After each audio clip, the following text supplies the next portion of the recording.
오늘은 여러 가지가 겹쳐 있는 주일입니다. 스승의 주일도 되고 청년 주일도 되고 또 내일 모레는 무슨 날? 성년식 하는 성년의 날입니다.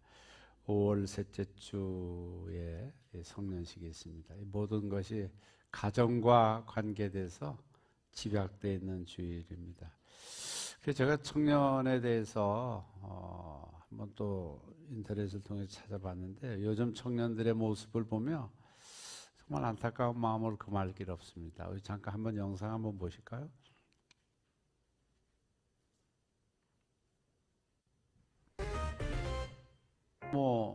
포기 세대라 그래서 N4 세대라는 말이 많이 나왔었어요. 지금은 이제 좀 덜한데 N이라고 하는 것은 그냥 불특정 수입니다.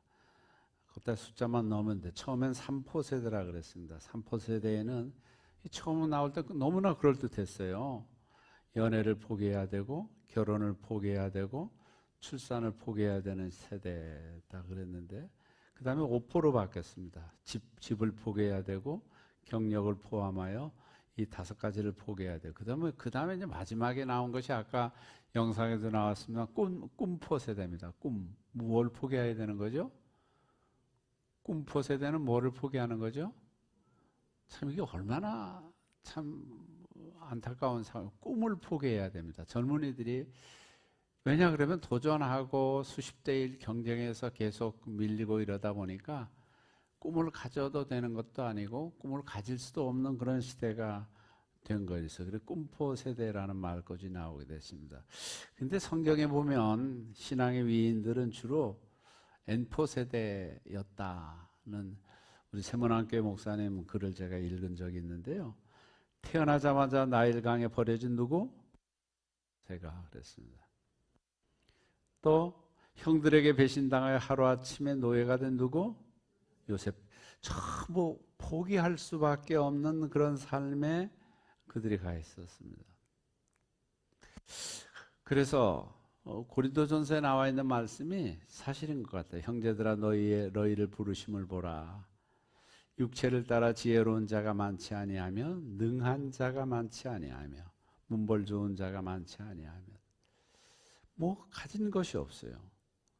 그러나 기독교 신앙이 위대한 것은 이런 환경과 여건을 뛰어넘어 역사하시는 하나님을 통해서 인생을 다시 재구성할 수 있는, 다시 리모델링 할 수 있는 그런 기회를 하나님이 우리에게 허락해 주신다는 것입니다. 그 정점에 우리 모든 꿈의 주인공이신 예수님이 계신다는 것입니다.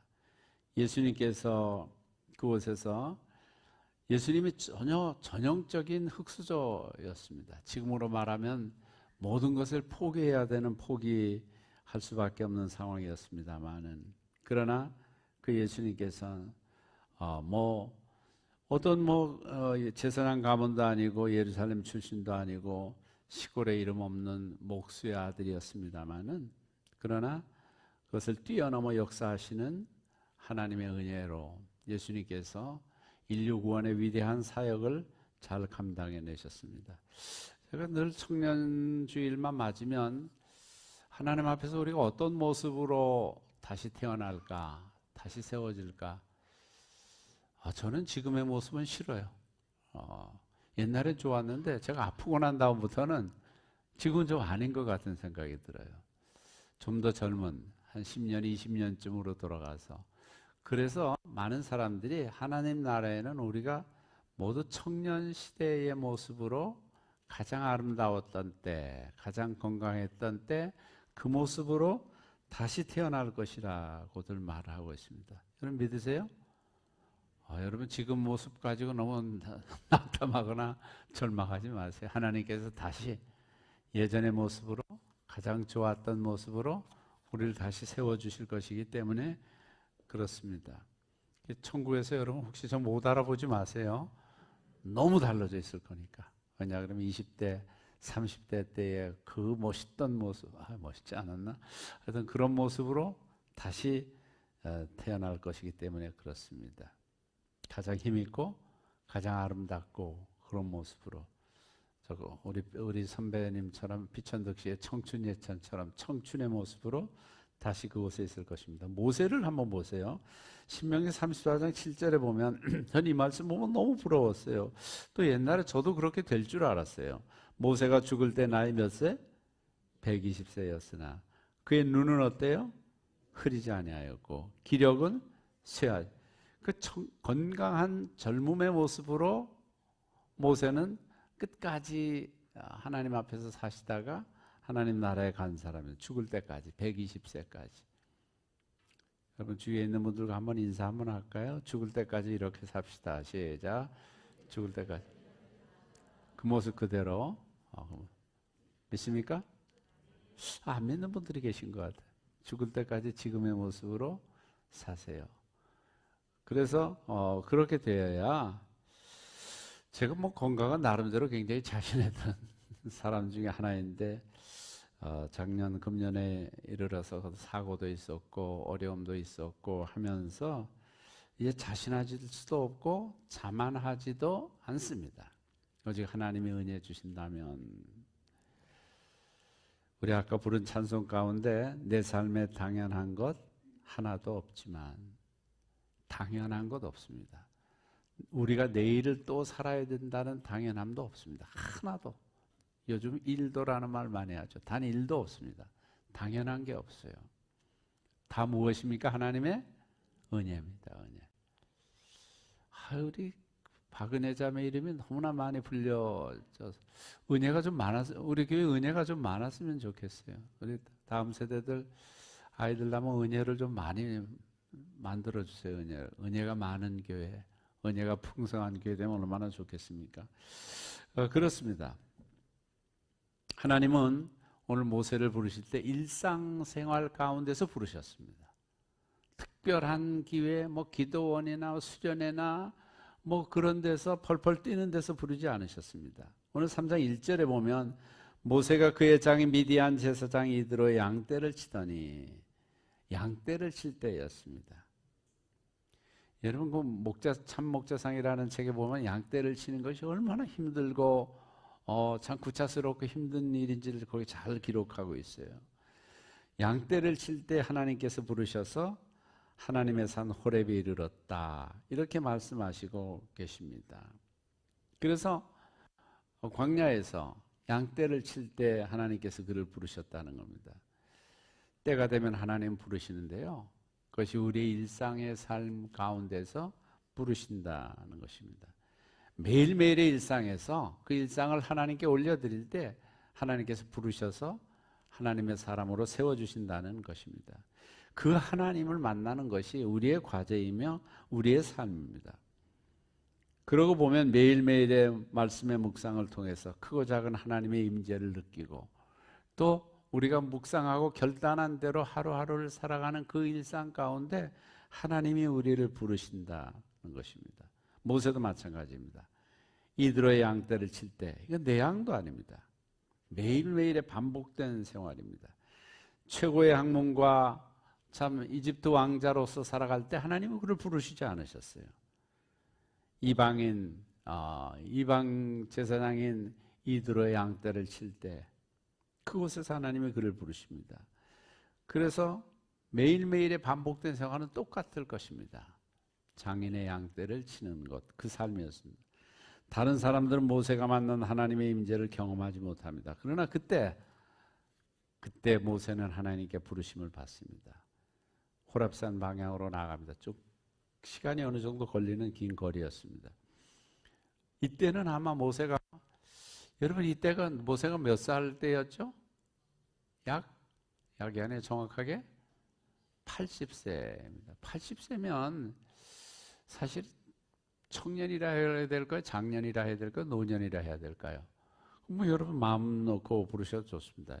모세가 죽었을 때는 127세이기 때문에 아마 장년쯤 됐을 건데 청년과 같은 모습으로 건강했었던 것 같습니다.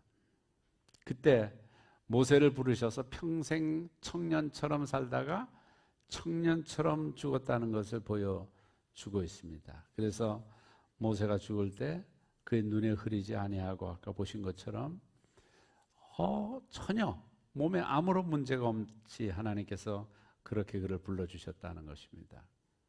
우리의 소원도 동일해야 합니다. 지금의 모습 그대로, 지금의 건강 그대로. 물론 우리가 육체는 후패하게 되어 있습니다만은, 그러나 우리의 꿈과 우리의 생각, 우리의 영성은 흔들리지 않은 채로 그렇게 하나님 앞에 나아가는 겁니다.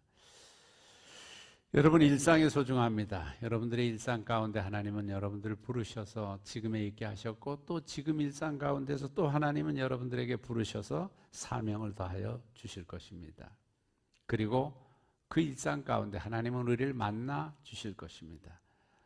뭐 밥에다가도 주부들 같은 만날 수 있고, 남자들 같이 운전하다가도 만날 수 있고, 일상의 삶 가운데 하나님은 우리를 만나 주신다는 사실입니다.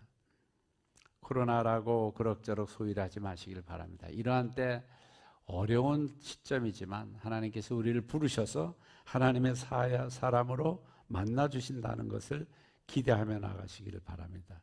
이를 적용해 보시면서 날마다 우리를 부르시는 하나님, 일상 가운데 우리를 만나 주시기를 원하시는 그 하나님 앞에 서셔서 그를 만나시는 여러분들 되시기를 주의 이름으로 축복합니다.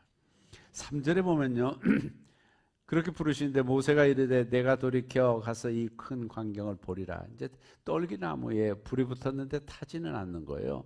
어찌하여 타지 아니하는 거 아니. 그때 여호와께서 그가 보려고 돌이켜 오는 것을 보시리라.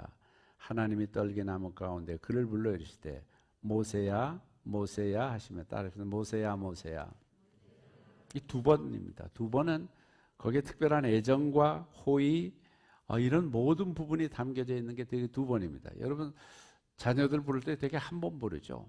말 안 들리는 것처럼 행동하면 또 한 번 더 부를 수 있는데, 그때는 짜증 섞인 목소리로 부를 거 아니에요.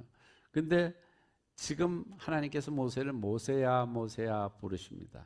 애정과 호의, 우정, 이 사랑을 담아서 부릅니다. 하나님께서 여러분들을 지금도 그렇게 부르심을 여러분들에게 부르시는 줄 믿습니다. 그렇게 믿고 믿음으로 나아가 응답하신 여러분들 되시기를 원합니다.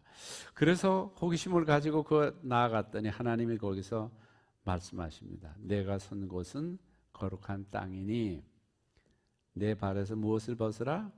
신을 벗으라. 뭐 너무나 유명한 말씀입니다. 내가 선 곳은 어떤 땅이에요? 거룩한 땅입니다. 제가 좋아하는 찬양, 거룩한 땅에 우리 여기에 서 있네. 주님 계신 이곳 곧 거룩한 땅이라. 여러분, 퇴계동 998번지 이 땅이 거룩한 땅입니까? 아닙니까? 거룩한 땅입니다. 여러분들이 사시는 아파트가 있는 곳, 그리고 여러분들이 거주하는 일터나 삶의 자리는 거룩한 곳입니까? 아닙니까? 다 거룩한 것입니다. 호렙산이 뭐 특별한 땅도 아니고 모세를 만나 주신 것도 마찬가지입니다. 특별한 것이 아닙니다. 전 이 말씀 너무 좋아하는데요. 시편 16편 6절 우리 같이 읽겠습니다. 시작. 내게 줄로 재어준 구역은 아름다운 곳에 있으며 나의 기업이 주님께서 줄로 재어준 구역입니다. 이만큼 내 거야. 이만큼 내가 거하는 곳이야. 줄로 재어준 구역은 아름다운 곳에 있다. 나의 기업이 실로 아름답도다. 그래서 제가 좀 어려운 말로 바운더리라는 말을 했습니다. 하나님이 울타리 쳐주신 곳, 바운더리. 이건 내 가정이거든. 이건 내 교회거든. 이게 내 나라거든. 내가 거하는 땅이거든. 하나님이 우리에게 이렇게 바운더리 해주신 것, 그것은 거룩한 땅이라는 겁니다. 모세는 늘 있던 곳인데 그곳에서 하나님의 임재를 체험하며 그 하나님의 음성을 듣습니다. 거룩한 땅이라고. 하나님께서는 늘 모세와 함께 생활하시던 그곳을 거룩한 땅으로 부르십니다. 그리고 발에서 무엇을 벗으라? 신을 벗으라. 신을 벗으라는 말은 여러분들이 뭐 많이 적용해서 잘 알 거예요. 더러운 신발로 그 땅을 더럽히지 말아라. 밖에서 신던 신발을 가지고 방으로 들어올 수는 없는 것입니다. 우리도 날마다 신을 벗었다가 신었다가 합니다. 마찬가지로 하나님 앞에서 내 발에 신을 벗으라. 그것을 더럽히면 안 된다는 겁니다. 하나님의 임재가 있는 곳에서 내가 겸손히 서야 될 필요가 있었던 것입니다. 모세가 가졌던 지금까지 세상의 방식 다 벗어야 합니다. 가치관도 벗어야 합니다. 삶의 목적도 바꾸어야 합니다. 하나님이 인정하시는 그곳에 그렇게 서야 합니다. 거룩하지 않은 곳, 하나님이 깨끗이 하지 않은 곳은 우리의 것이 아닙니다. 예전에 제가 어느 분 강사님인지 뭐 이름을 기억하지 않아도 관계없겠습니다. 그분이 그런 간증을 하는 것을 들었습니다. 그분이 교회를 짓고 있는데 좀 건축 부분에 재정이 부족하더라는 겁니다. 그래서 하나님 앞에 기도했습니다. 기도했더니 너 카지노에 가서 그래서 땡겨서 그것을 가지고 교회를 지어라 그러더라는 거예요. 그래서 가서 진짜 카지노에 가서 했더니 어떻게 됐을까요? 진짜 대박이 터진 거예요. 쨍그랑쨍그랑 하면서 막 대박이 터져서 그걸 가지고 헌금을 해서 교회를 지었다 이런 말씀을 들었는데, 근데 하나님은 그렇게 일하시고 그렇게 나타나시는 하나님이 아니시죠. 그래서 그것을 통해서 하나님께서 꼭 사울 같은 생각이 들어요. 사울이 아말렉 족속을 진멸하라는 하나님의 명령을 받았습니다. 그 군인들 그들만 다 진멸하는 것이 아니라 뭐까지도 우양 모든 짐승까지도 다 죽이라고 하셨습니다. 근데 이 사울이 이렇게 보니까 너무 살지고 기름진 양들이 있는 거예요. 그래서 너무 아까운 생각이 들었습니다. 그래서 그것을 가져다가 감췄습니다. 근데 하나님께서 저 뒤에서 들리는 우양의 소리는 무엇인가? 그때 사울이 정직하게 나가질 않습니다. 제가 하나님 앞에 드리려고 준비해 둔 것입니다. 그 맞는 것 같으면서도 맞지 않는 거죠. 하나님 앞에 드리려고 한 게 아니고 자기 욕심대로 감춰놓은 건데 하나님이 물으시니까 하나님 앞에 드릴 거예요 이렇게 말했던 사울을 봅니다. 그때 하나님께서 하신 유명한 말씀이에요. 무엇이 무엇보다 낫다? 따라합시다. 순종이 제사보다 낫다.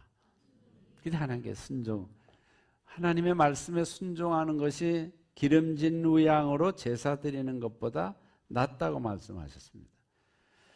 우리도 일상의 모든 시간, 장소가 다 하나님 경험으로 채워져야 하고 하나님이 임재하시고 일하시는 것으로 채워져야 합니다.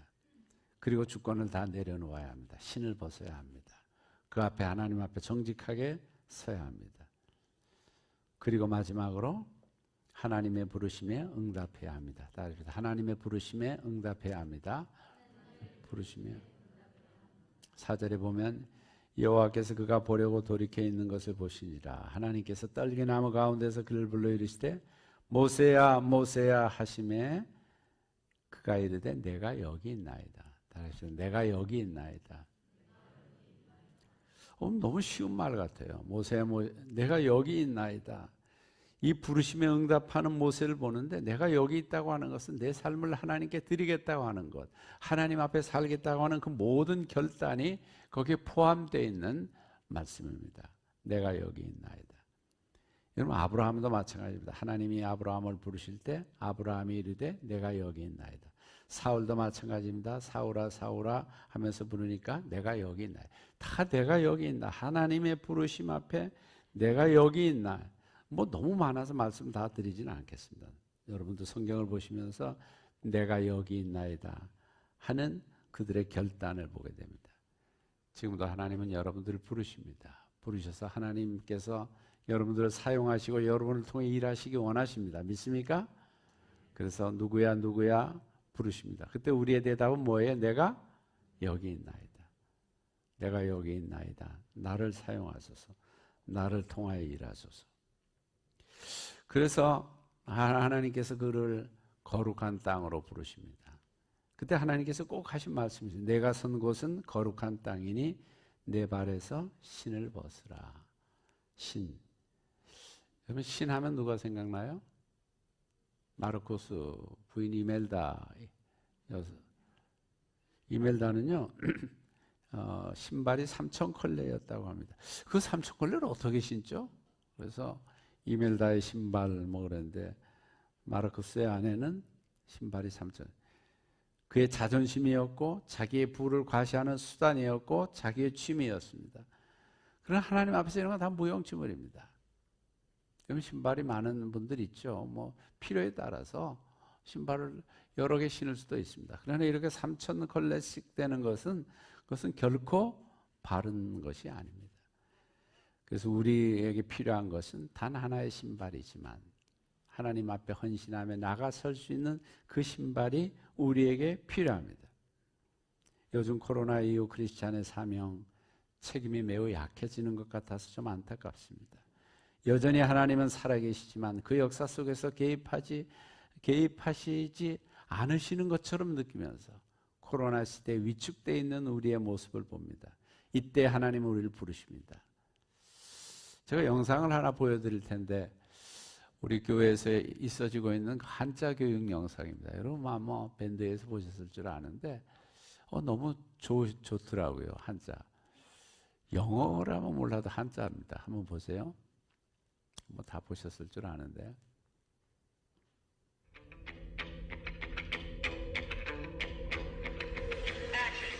우리 지난주에 배운 것들 몇 글자만 복습해보자. 야, 이제 읽어.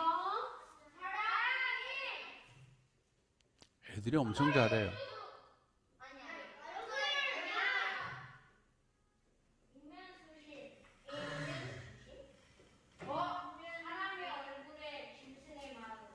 그렇지. 지난주 저 뒤에 있는 보니까 인면수심 나도 못 쓰는데 이러는 분들 많은 것 같아요.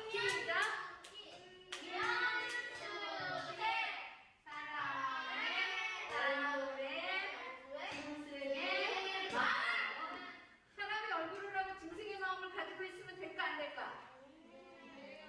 짐승의 마음은 어떤 마음이 짐승의 마음일까? 어떤 거? 해봐. 다 가지고 싶고. 예, 뭐 밴드에 있으니까 여러분들이 보시면 될 테고요. 됐습니다.